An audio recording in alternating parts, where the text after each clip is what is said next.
But more than a month to be able to refer. So it defeats the purpose, and I agree with the Supreme Court. We should never, suspend and suspend and suspend. No more adjournment of session, so that it will just be considered one session day. And it takes a month.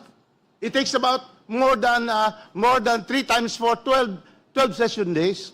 So therefore, we agree that it should be calendar days to make sure that the impeachment complaints are properly and on time, timely, be referred to the Committee on Justice.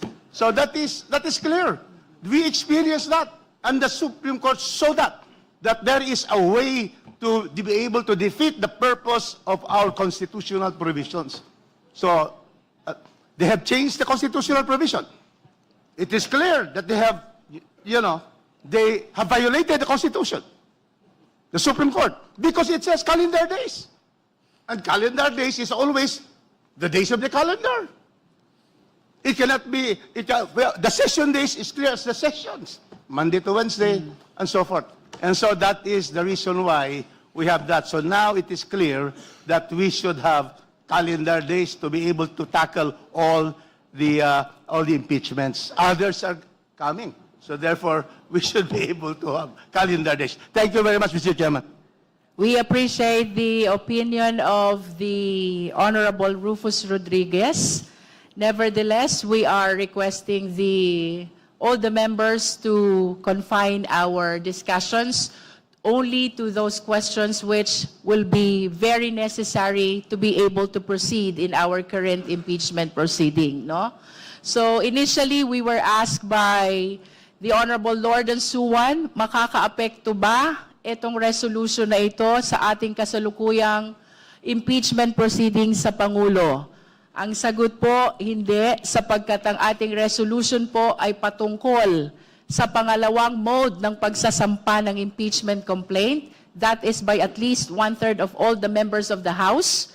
Habang ito pong ating impeachment complaint laban sa Pangulo na kasalukuyan nating dinidinig ay isinampa sa pamamagitan po ng mga private individuals na inendorso naman ng ating mga House members. With that, Madam Chair. the Honorable Tino is recognized. Thank you. Madam Chair, gusto ko pala lang pong iparating sa committee na kahit po hindi ito yung second mode na endorsed ng 1/3, kung hindi ni-refer po sa Justice Committee, kaya nandito po tayo ngayon, pero hindi po ba may epekto pa rin sa timetable?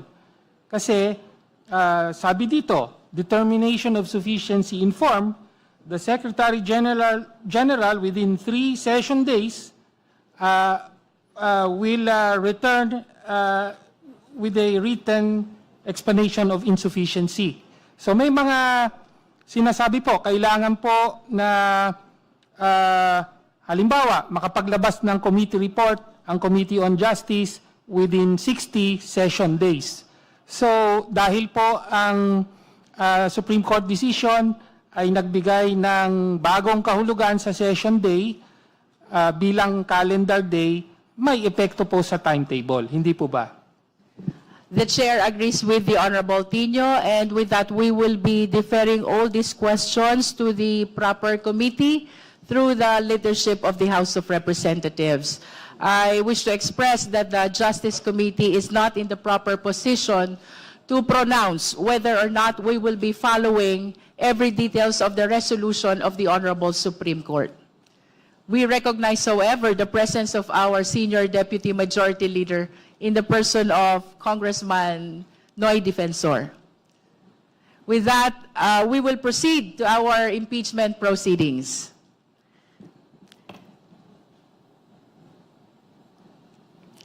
The impeachment complaint, the first impeachment complaint filed by Attorney Andre R. De Jesus was endorsed by the Honorable Representative from Pusong Pinoy Party List, Representative Journey Jet V. Nisay. And we are recognizing Representative Nisay for his endorsement of the impeachment complaint of Attorney De Jesus. Good morning, Madam Chair, honorable members of the committee, and all the esteemed guests. Article 2 of the 1987 Philippine Constitution states that sovereignty resides in the people and all government authority emanates from them. Bilang kinatawan ng mamayang Pilipino at bilang House Deputy Minority Leader, humaharap tayo ngayon para sa konstitusyonal na proseso sa pananagutan ng mataas na opisyal ng bansa, na ngayon ay may alegasyon ng graft and corruption, culpable violation of the Constitution, at betrayal of public trust. Bago po ang lahat, nais kong bigyan diin na sa magiging impeachment proceedings na ito ay maging pundasyon nawa ang tama at patas na proseso. Ito rin ang pangunahin kong intensyon kung kaya't aking inendorso ang complaint na ito, ang madala sa nararapat na forum at dumaan sa wastong proseso. Tayo ay sumusunod at susunod sa bawat tamang prosesong idineklara ng batas. Unang-una, tiwala ako na ang impeachment complaint na aking inendorso ay sufficient in form. Batay sa ating rules, kaugnay sa pag-evaluate ng impeachment complaint, ang isang impeachment complaint para maging sufficient in form must be verified by an affidavit that the complainant has read the complaint and that the allegations therein are true and correct of his personal knowledge or based on authentic records. This can also be checked sa page 13 ng nasabing complaint or sa verification page. Clearly, ang complaint na ito ay verified by an affidavit executed by Attorney Andre De Jesus, stating that he caused its preparation, that he has read and understood its contents, and that the allegations therein are true and correct based on his personal knowledge or on authentic documents. In the same affidavit attached to the complaint, Attorney De Jesus further swears that all factual allegations are supported by evidence and that this complaint is not filed to harass, delay, or otherwise increase the cost of litigation. Accordingly, para mag-comply sa formal requirements, ini-endorso ko ang impeachment complaint through a resolution of endorsement, duly signed and sworn to before the Honorable House Secretary General. Therefore, Madam Chair, in view of the foregoing, it is respectfully submitted that the impeachment complaint is sufficient in form and that it be allowed to proceed to the next stage of the proceedings. Thank you, Madam Chair. Thank you, Representative Nisay. Now we proceed to the endorsement of the impeachment complaint filed by Lisa Maza, Teodoro Casino, Renato Reyes Jr., Attorney Nery Colmenares, and 32 other complainants. For this purpose, the Chair recognizes the Honorable Representative from ACT Teachers Party List, Representative Antonio L. Tino, and/or the Honorable Representative from Gabriela Women's Party List, Representative Sara I. Elago, and/or from Kabataan Party List, Honorable Representative Rene Luis M. Co. You are recognized. Maraming salamat, Madam Chair. Pagtataksil sa tiwalang ipinagkaloob ng mamamayan, betrayal of public trust, yan ang ginawa ni Pangulong Ferdinand Bongbong Marcos Jr. at ito ang dahilan kung bakit dapat siyang ma-impeach. Nakapaloob sa impeachment complaint na aming inendorso ang buong katotohanan na magtatahi at magbibigay linaw kung bakit sa ilalim ni Pangulong Ferdinand Bongbong Marcos Jr. nangyari ang pinakamalaganap, sistematiko at sentralisadong paglimas ng pondo sa kaban ng bayan sa kasaysayan ng Republika mula nang mapatalsik ang diktador na si Ferdinand Marcos Sr. noong 1986 na naitala sa Guinness Book of World Records dahil sa ill-gotten wealth. Following in the footsteps, like father, like son. Sa unang 3 taon ng Administrasyong Marcos Jr., daan-daang bilyon ang pondong sangkot sa flood control, corruption, scandal. Nangyari ito hindi dahil sa kanya-kanyang diskarte ng ilang mga tiwaling opisyal ng DPWH, mga ganid na kontraktor at ilang korap na senador at kongresista o ng mga nasa ibaba, paligid at katabi ng Pangulo, habang siya'y walang kamuwang-muwang at namulat na lamang sa katotohanan nitong SONA 2025 na may corruption pala sa gobyerno niya. Nangyari ito dahil pinahintulutan ni Pangulong Marcos Jr. na maging opisyal na patakaran ang pagpaparte ng DPWH budget sa mga opisyal ng Malacanang, Senado at Kongreso, yung tinatawag na allocables at non-allocables, para pagkakitaan ng mga kickback na tinatawag na ngayong commitment o advance. Ang pondong publiko napunta sa pansariling pakinabang. Yan ang unang pagtataksil ni Pangulong Marcos Jr. sa tiwala ng bayan. Hindi pa nabusog sa pondo ng DPWH, kaya nangyari sa ilalim ni Pangulong Marcos ang walang kapantay sa kasaysayan na paglobo ng unprogrammed appropriations. Ayon sa batas, tanging ang Pangulo ang may kapangyarihang mag-approve sa paggamit at pag-release ng pondo mula sa unprogrammed appropriations. Ginamit niya ang kanyang discretion para aprubahan ang 213 billion na dagdag na proyekto ng DPWH kasama ang 111 billion para sa flood control na pawang napunta sa korupsyon. Mas masahol pa, pinahintulutan niya at hindi pinigilan ang pagkuha ng 90 billion na pondo ng PhilHealth para gamitin sa infrastructure, bagay na tahasang labag sa sin tax law at dineklarang iligal mismo ng Korte Suprema. Pondo para sa kalusugan, dinala sa kurakot. Yan ang ikalawang pagtataksil ni Pangulong Marcos Jr. sa tiwala ng bayan. Ngunit, hindi lang command responsibility o sin of omission ang kasalanan ng Pangulo.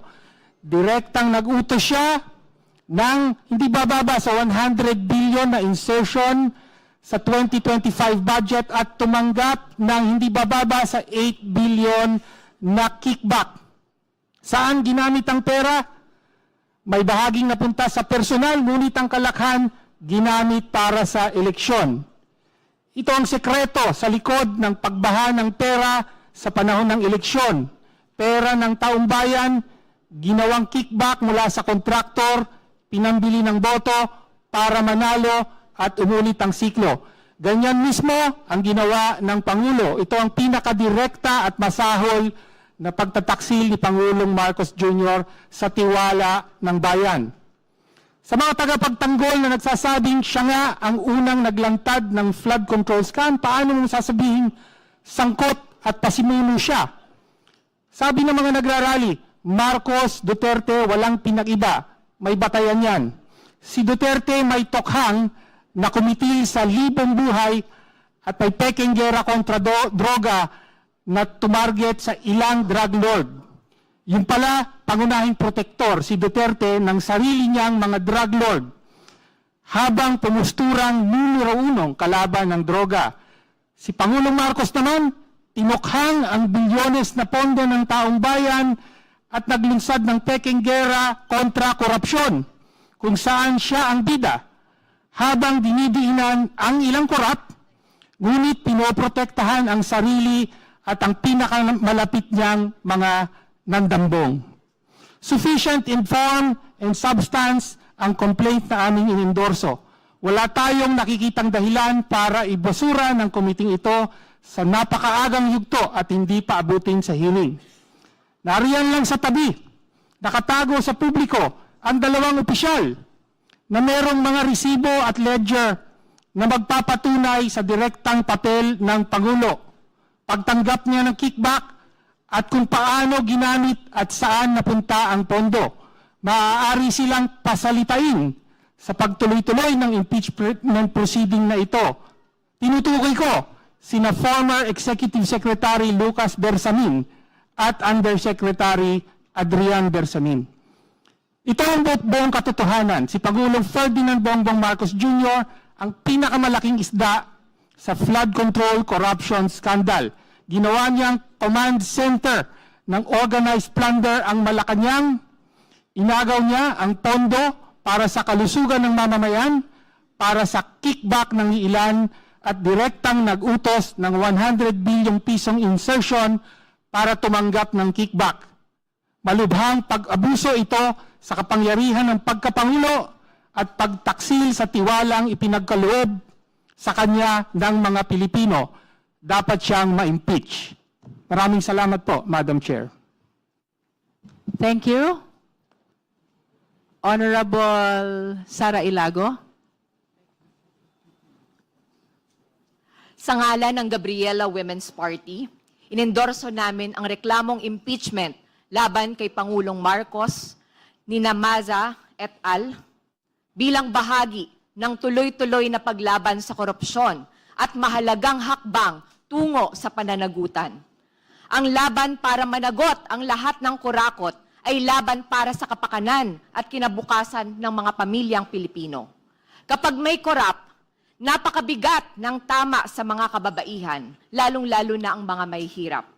Sa mga nanay na naghahanap buhay sa gitna ng tumataas na presyo ng bilihin, sa mga babaeng manggagawang pinipiga ng kontraktualisasyon at barat na sahod, at sa mga biktima ng karahasan na pinabayaan ng isang sistemang walang hustisya.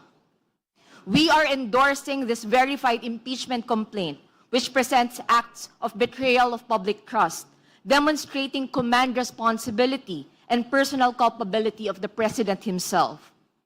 The adoption and implementation of the baseline balance managed parametric formula which institutionalized systemic corruption sa sadyang paggawa at pagdisenyo ng sistema kung saan ang priorities of leaders ang mas sinusunod kaysa sa technical requirements at pangangailangan ng ating mga communities.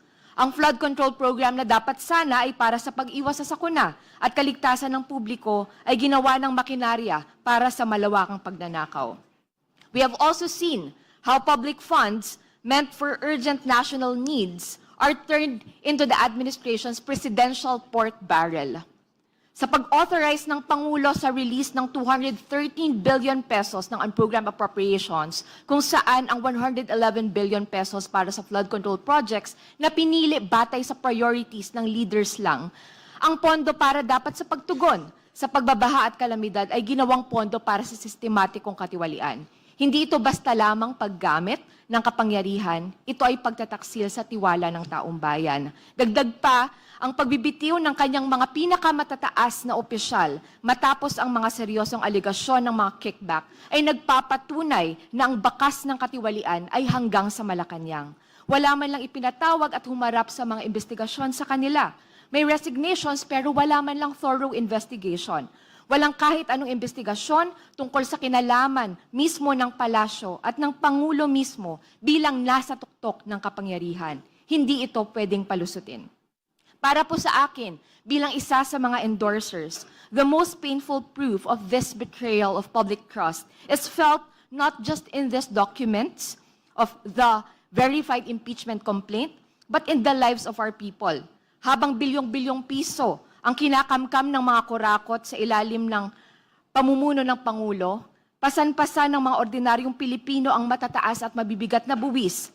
Ang value-added tax o VAT sa pagkain at mga pangunahing bilihin, excise tax sa langis, ang patuloy na pagtaas ng mga bayarin sa kuryente at iba pang utilities, ang lahat ng ito ay pumapasok sa kaban ng bayan. Isang kaban na direktang ninanakaw sa pamamagitan ng mga mekanismo na kanyang ginamit at naipatupad. Ang perang pinagpawisan ng mga manggagawa, ng mga driver, ng mga magsasaka, ng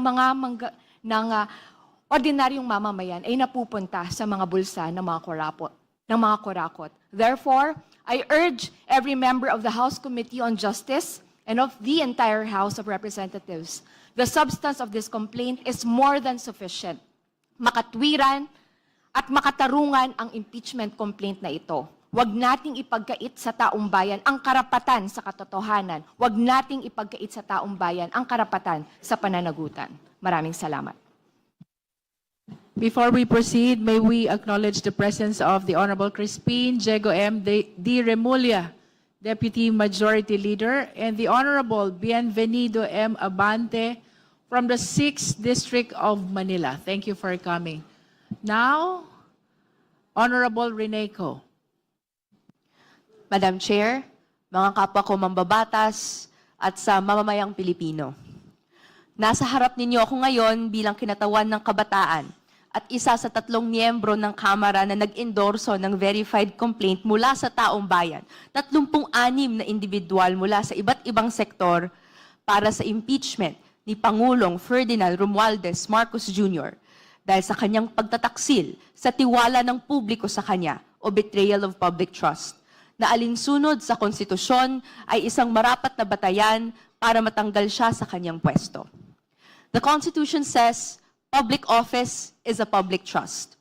Iniutos ng saligang batas sa mga pampublikong opisyales na lagi silang magkaroon ng pananagutan sa taong bayan, mamuhay ng simple, at maglingkod sa mamamayan ng may pinakamataas na katapatan, responsibilidad, at integridad. Madam Chair, sa nagdaang mga buwan at taon, it has become clear to us that President Marcos Jr. has not heeded this constitutional command. It is for this reason that the people are charging him with betrayal of public trust. Ayon sa Korte Suprema, sa Gonzales III versus Office of the President, ito ay maituturing na gross faithlessness against public trust, tyrannical abuse of power, inexcusable negligence of duty, favoritism, gross exercise of discretionary powers, at iba pa, na nakakayurak sa interes ng publiko at nakakasira sa reputasyon ng opisina. May nakikita tayong 3 kagagawan na pasok sa definisyong ito. Una, pinagtaksilan niya ang tiwala ng publiko sa pag-institutionalize ng isang sistematikong iskema ng korupsyon sa pamamagitan ng pagbuo at pagpapatupad ng pinangalangang BBM Parametric Formula bilang opisyal na mekanismo ng alokasyon ng pondo para sa flood control projects at iba pang infrastructure projects ayon sa dikta ng mga opisyal ng administrasyon at leadership of the legislature, thereby converting the national infrastructure budget into a centralized apparatus for plunder. Ikalawa, sa ilalim ng termino ni Pangulong Marcos Jr., pinalobo niya ang unprogrammed appropriations sa mga halagang hindi pa kailanman nakita ng kasaysayan natin. Sa ilalim nitong iskema ng budget na kailangan ng direct approval ng Pangulo, kumuha ang Malacanang ng pera galing sa PhilHealth, PDIC, upang pondohan ng flood control projects na napatunayan ng bukal ng pangungurakot. Nagpapakita ito ng gross exercise of discretionary powers for purposes contrary to the duties of the office.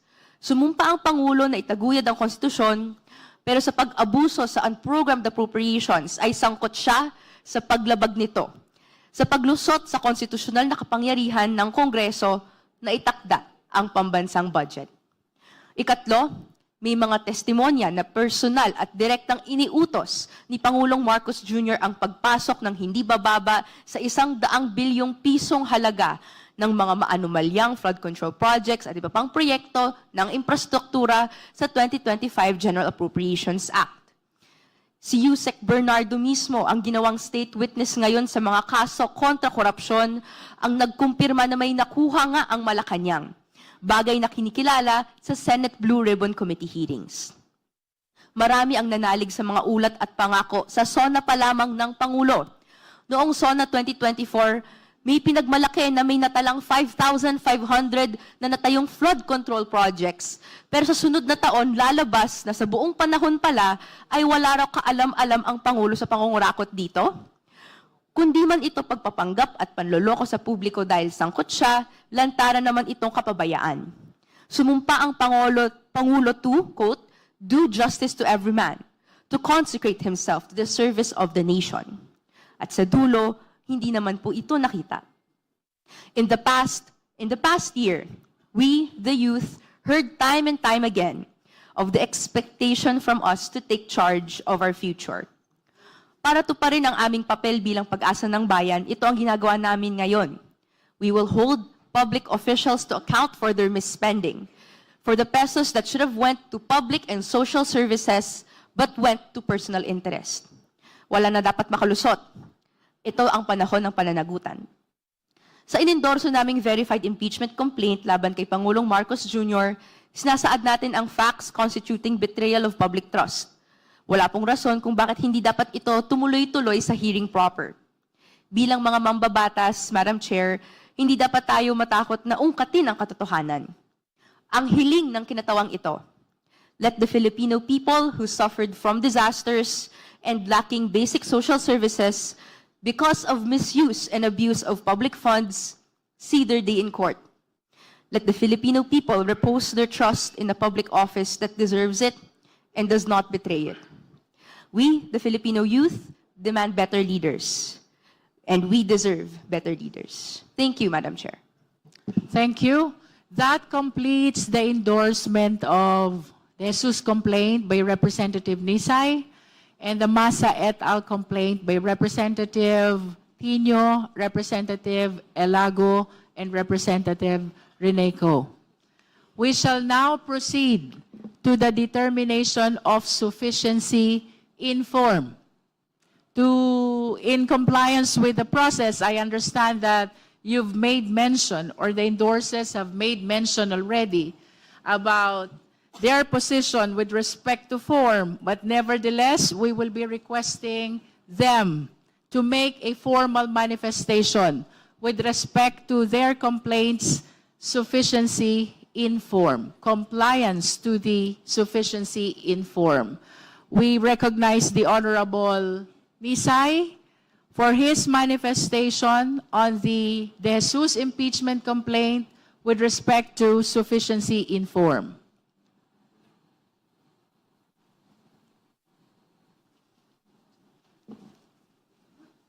Madam Chair, regarding po sa sufficiency in form, lahat po ng aking nabanggit ay malinaw na ginawa po natin kasama ang complainant para po matuloy ang impeachment complaint ng atin pong private citizen na si Attorney Andre De Jesus. Nakapaloob po dito ang 5 argumento na kung saan ito po ang gustong malaman ng taong bayan na kung saan ang problemang kinakaharap na to ay pinangungunahan ng ating presidente. At sa limang arguments po, nakapaloob dito ang tatlong grounds, kasama ang graft and corruption, pag-benefit mula sa mga kickbacks na nakalink sa mga budget insertions at ghost projects, ang pagbuo ng ICI o Independent Commission for Infrastructure upang magamit na depensa sa mga political allies na sangkot sa mga anomalyang flood control projects. Pangalawa, ang culpable violation of the Constitution, ang pagpayag na isurrender ang dating Pangulong Rodrigo Duterte sa ICC o International Criminal Court na walang due process sa ating sariling bansa. At ang pangatlo, ang betrayal of public trust, ang hindi pagbito sa mga unprogrammed appropriations at special provisions nito sa ating mga national budget. Ang di umanong paggamit ng droga ng Pangulo at unfitness upang mamuno, kasama rin po dito. So, Madam Speaker, Madam Chairman, naniniwala po ako na ang verified complaint ng atin pong private individual na si Attorney Andre De Jesus ay sufficient in form. Thank you, Representative Nisay. For the guidance of the committee members, I wish to add that apart from the verification and as part of the formal requirements of the impeachment complaint, we have to check if it is signed by the complainant, if it is duly verified, if the verification is correct, which means it has to be based on personal knowledge or authentic records. We have to check as well whether the impeachment complaint is supported by a resolution of endorsement by at least one House member. Of course, we know for a fact already that our colleague, the Honorable Jet Nisay, is the endorser of the De Jesus complaint. Representative Nisay has manifested already his position that the Jesus complaint is sufficient in form. Now, the chair wishes to hear the comment of the committee members. Madam Chair. The Honorable Bernadette Barbers is recognized. Thank you, Madam Chair. Madam Chair, May I reiterate the points you've mentioned earlier? Under Article 11, Section 3, Paragraph 2 of the 1987 Constitution, a verified complaint for impeachment may be filed by any member of the House of Representatives or by any citizen upon a resolution of endorsement by any member thereof. The same provision is found under Rule 2, Section 2A and 3 of the Rules of Procedure in impeachment proceedings of the House of Representatives. The complaint was filed by Attorney Andre R. De Jesus, a citizen of the Philippines, is indicated in the verification. Thus, complies with the provisions of the Constitution and the House rules. May I also submit, Madam Chair, that the respondent is one of the impeachable officers enumerated under Section 2, Rule 11 of the 1987 Constitution. It states that the President, the Vice President, the members of the Supreme Court, the members of the constitutional commissions, and the Ombudsman may be removed from the office through impeachment. As earlier mentioned by the chairperson, impeachable officers are very specific and exclusive list of high-ranking officials. The respondent in this instant impeachment complaint is President Ferdinand R. Marcos Jr. Thank you, Madam Chair. Thank you, Honorable Barbers. For the guidance of the members, you can make your comments and positions about sufficiency in form without necessarily saying whether you agree or not with respect to its sufficiency in form, because later on, we will be voting. The committee will be voting on the sufficiency in form of these two impeachment complaints. Any other member who wish to comment to the position of Representative Nisay? Madam Chair. The Honorable Vice Chair Keith Flores is recognized. Madam Chair, the impeachment complaint filed by Attorney Andre De Jesus contains a verification page, Madam Chair, and it states that he has read the complaint and have understood the contents thereof, and that the verified complaint are true and correct based on his personal knowledge and based on authentic documents. The same is likewise signed, Madam Chair. Likewise, the complaint is with the resolution of endorsement signed by Representative Journey Jet Nisay, who is a member of the House of Representatives and is a Deputy Minority Leader, a representative of the Pusong Pinoy Party List. The same was subscribed before the Secretary General, Attorney Chaloy Garafil, Madam Chair. Thank you, Vice Chair Keith Flores. Any other comment from the members? Just to add. May we know if the members were given copy? Because I understand that since last week, the Committee on Justice already forwarded the notice for today's hearing coupled with the copy of these two complaints, the Jesus complaint and the Masa et al. Complaint. If the members have no copy right now, kindly approach the committee secretariat so you can join the discussion as to the formalities necessary for the filing of this impeachment complaint. The Honorable Laila De Lima is recognized. Thank you, Madam Chair. Just to add to the statements earlier, we should remember that this stage is merely a technical review. That is correct. Technical and ministerial review, That is akin correct. to determination of jurisdictional facts. So the complaint may be weak in substance and may contain exaggerated rhetoric, but it is not necessarily insufficient in form if it meets those requirements already mentioned, especially in writing, verified, accompanied by a resolution of endorsement and that the identity of the impeachable officer is readily identifiable. The only thing that I noticed, Madam Chair, is that while the verification page bears the date, the petition proper itself does not bear. Honorable De Lima, The can you date. please speak closer to the Oh, microphone? I'm sorry. The only thing that I notice is that while the verification itself bears the date of the verification, which is January 19, 2026, the body itself of the petition, the main petition after the prayer, does not bear the date.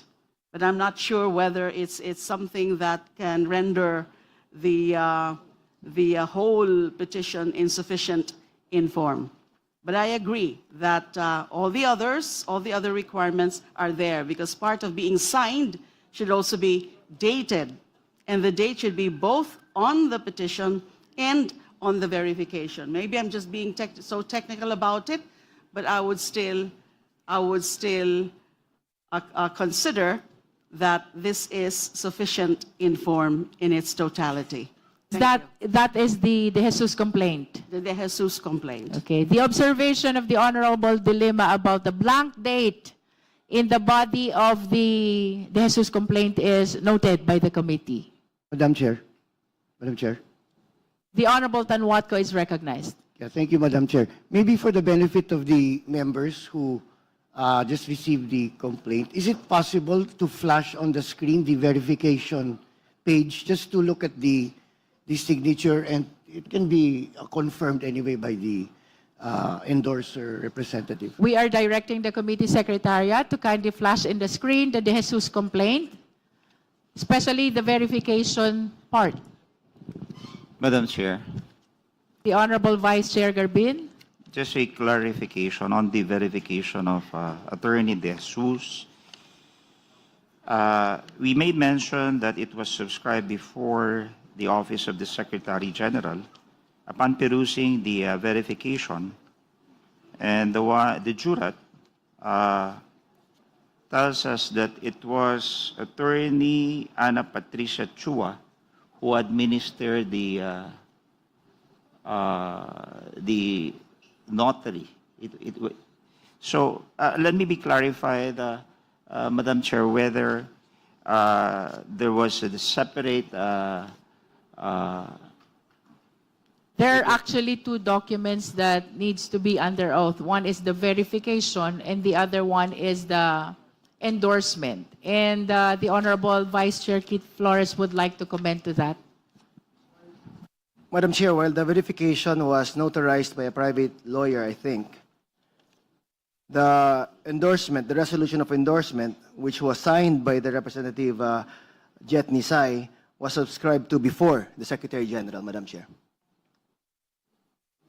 Thank you for that clarification, Madam Chair. Any other member who wishes to comment to the sufficiency in form of the De Jesus complaint? If there are no other members who would like to, the Honorable Chair Abante is recognized. Are we not discussing the sufficiency? Please speak closer to the Are we microphone. not discussing the sufficiency in form here?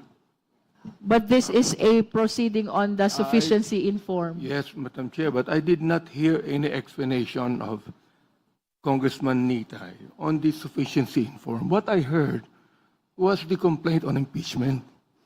Ang narinig ko kanina, yung mga complaint on impeachment, hindi ko narinig yung explanation niya on sufficiency in form. Hindi pa natin pinag-uusapan dito yung substance.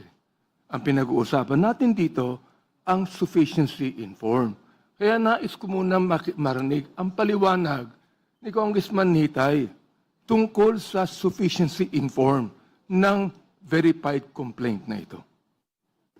While the pronouncement of Representative Nisay is quite limited as to sufficiency in form, the chair heard it loud and clear when he said that the complaint of De Jesus is compliant with respect to sufficiency in form, and he made mention as well about the verification.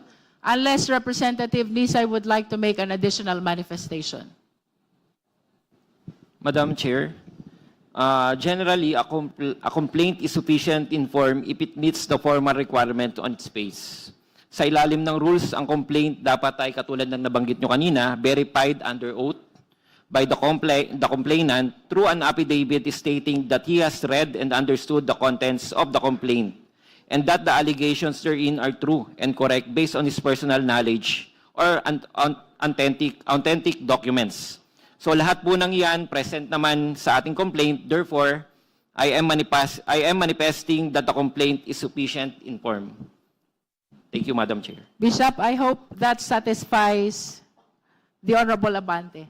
Any other member who wishes to comment on the sufficiency in form? Because otherwise, we will be proceeding to the determination of sufficiency in form of the second complaint, that is the Masa et al. Complaint. Madam Chair. The Honorable Congressman Ridon is recognized. I just wanted to be very clear on the topics of personal knowledge and authentic records, because for the record, I understand that in previous impeachment cases, the question of personal knowledge or authentic records is the crux on the sufficiency in form question. So I just wanted to know from the endorser whether or not the complaint is based first on personal knowledge or actually authentic records. Madam Chair.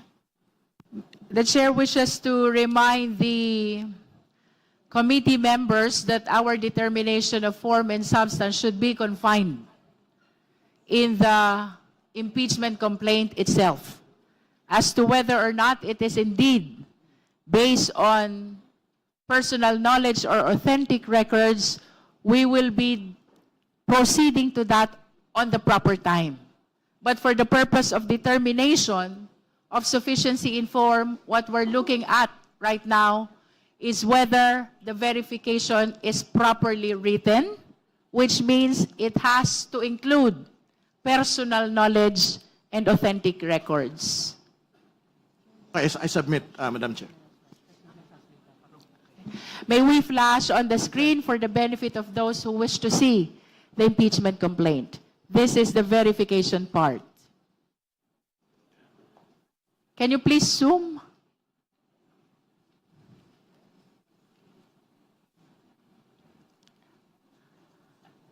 What is significant in the verification is actually paragraph 3. And paragraph 3 reads, the allegations in the verified complaint are true and correct based on my personal knowledge or based on authentic documents. That is for consideration, of course, of the committee members. Madam Chair. The Honorable Suntay is recognized. Thank you. Madam Chair, in the determination of sufficiency in form, three things are important. Verification, endorsement, proper content and structure. The complaint is duly verified. It contains a sworn affidavit of the complainant affirming that he has read the complaint and that its allegations are true to his personal knowledge. There is an endorsement coming from the Honorable Nisay, and, well, if it contains the proper structure, well, the names of the parties are there, the designation of the offense and actual omission. I believe that the complaint is sufficient in form.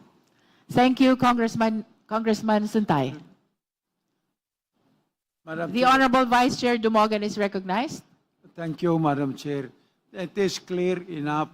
So let us vote for the issue on sufficiency. We will come to that, in Vice form. Chair. Madam Okay. Chair. I think we have exhausted already our discussions as to sufficiency in form of the De Jesus complaint. We shall now proceed to our discussion on the sufficiency in form of Masa et al. Complaint. But let us hear first the manifestation of position of our endorsers. The Honorable Representative Tino is recognized. Madam Chair, I defer to Madam Chair, Representative Ilago. Madam Chair,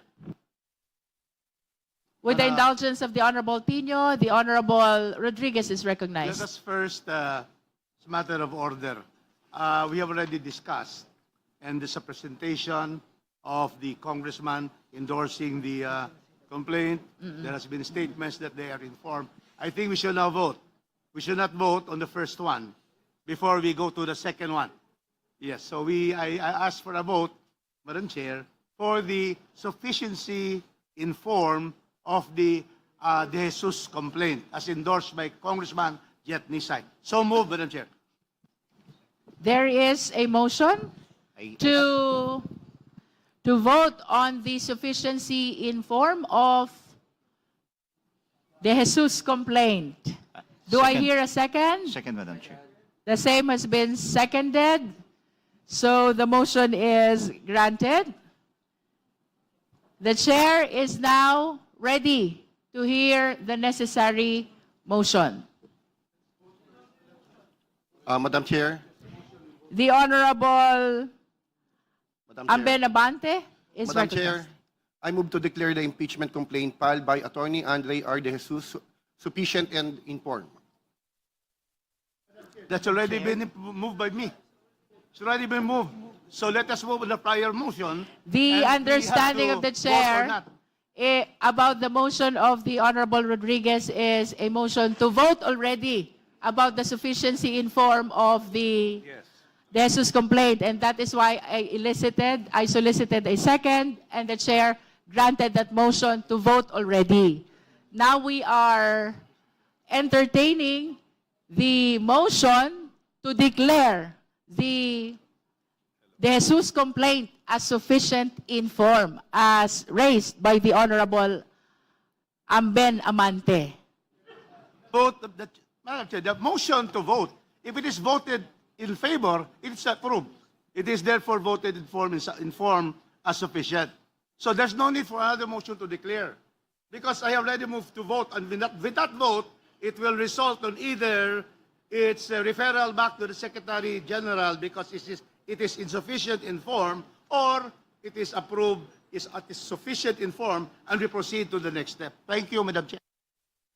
With the indulgence of the Honorable Rodriguez, the chair was listening very well when he raised the motion of voting already about the sufficiency in form of the De Jesus complaint. And the intention of the chair, when she recognized Honorable Rodriguez and even solicited a second to that motion, is to resolve whether or not we will be doing the voting now or after we deliberate on the sufficiency in form of the second impeachment complaint. So, with the indulgence of the Honorable Rodriguez, I hope we can proceed. We have granted the motion to do the voting now, and now we are entertaining the motion to declare the De Jesus complaint as sufficient in form. There is a motion to declare De Jesus complaint as sufficient in form as raised by the Honorable Amben Amante. The same has been seconded. Is there any objection? I object, Madam Chair.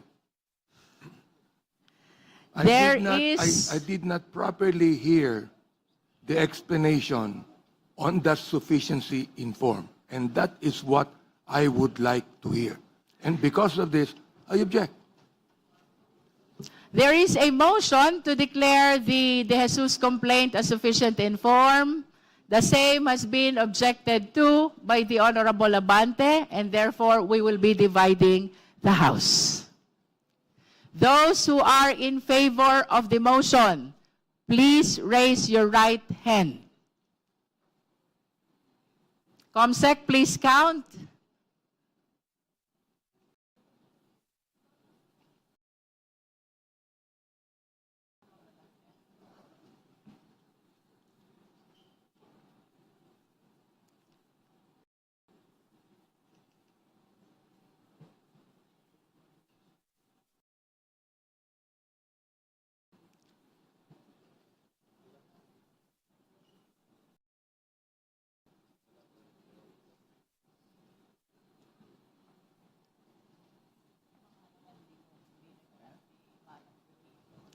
All right, did we get the number?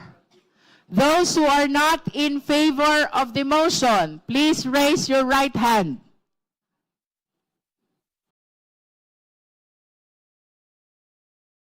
Those who abstain, please raise your right hand.